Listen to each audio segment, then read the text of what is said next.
Good. Hello, this is Dr. Saud Anwar. We actually want to show you how you can actually use one ventilator to actually give breathing capacity and help to not one, not two, not three, not four, not five, but actually 7 people. And we can go up to 8 if we need to, but we wanted to show you at least with 7. And we've been working collaboratively together as a group of people who have from different backgrounds come together. I want to introduce you to Bob. Bob, tell me what you've been up to. Hi, my name is Robert Conley. I'm the owner of Interactive CAD Solutions. Less than 4 days ago, I got contacted by email if I could help out with coming up with a method of applying 4 hoses from one ventilator to 4 people. First thing I got was a hose from the anesthesiologist, and we did our first trials yesterday. Came out with mixed reviews. We had problems with the ventilators interfering. So I came back, I redesigned it yesterday morning. I sent the files to Kevin Dyer at Intercode Models. He 3D printed this CAD model overnight and supplied this morning. It's very simple. Has 4 filters with a coupling that goes directly to the ventilator. There were no issues with interference between the round filters or the square ones. Good. So with this concept, what we've been able to do is this actually goes inside the inhalation as well as the exhalation part of the ventilator. And then these are the filters which can come together. This actually has 4 options. So the patient can we can have 4 connectors with one ventilator, and each connector can further be divided into 2 or more branches if we need to. Here we have Marvin. Marvin is a respiratory therapist, my star. You've seen him before do the good work. And what we have been able to do is a few things. I'll take this over here and I'll show you some of the things. So this is the inhalation part of the ventilator, and the ventilators we are using are the Puritan Bennett 840 ventilator system.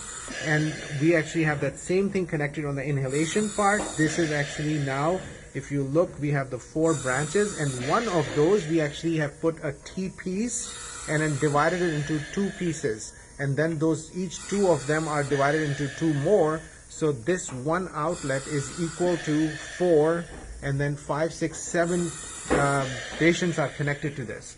And then on the exhalation part, again, the similar thing, we have a different color for this so that we can separate them out. This is again the filters that we have placed in. Again, you're seeing the T-pieces that we have connected with 2 extra ones and 2 on this side. And then we move forward and then see that there are 3 others that are connected to this. So when you step back, you see all of these different tubes, which are truly confusing, but actually there's a method to this madness. And that method is allowing for us to be able to currently ventilate 1, 2, 3, 4, 5, 6, and 7 patients. And we could potentially get another one and more so if we needed to. And here's the way to do this. What we have done is, and this is for the pressure control mode, and the inspiratory pressure we have kept at 25. With the inspiratory pressure of 25, we have actually getting a tidal volume of 3,241. Now that number scares you, but you have to divide that by 7, and it comes down to 470 or 450 something, which is exactly what you would want on these patients. So inspiratory pressure of 25 that you set up, and then we're obviously using 21% because we don't want to waste the oxygen in the hospital. And we put a PEEP of 10, and we can go up on the PEEP more so. But each one of these patients are getting a volume based on the exact settings that we have set up, and we are using the pressure control ventilator. And with this mindset, with this strategy, we can actually do ventilation for 7 at this time, but far more. You want to add more? Nope, that is it. It's just a concept that works in a simulation, and if it comes down to mass casualties, this is a concept that I believe can be tried in the field if need be to have a clinical trial. Good. Concept works.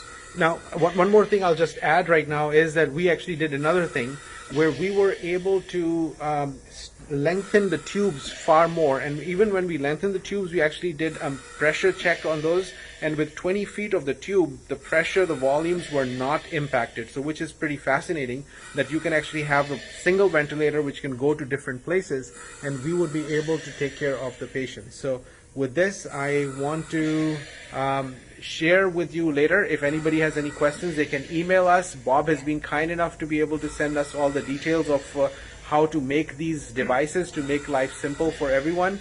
And please, if you have any questions, reach out to us, and we should be able to help you save more lives. I have one thing to follow. The files to be 3D printed are open source, so anybody that emails me at bob@intcadsol.com can have a free model for 3D printing. Perfect. Thank you. Thank you. All right. Thank you, everyone. Stay well.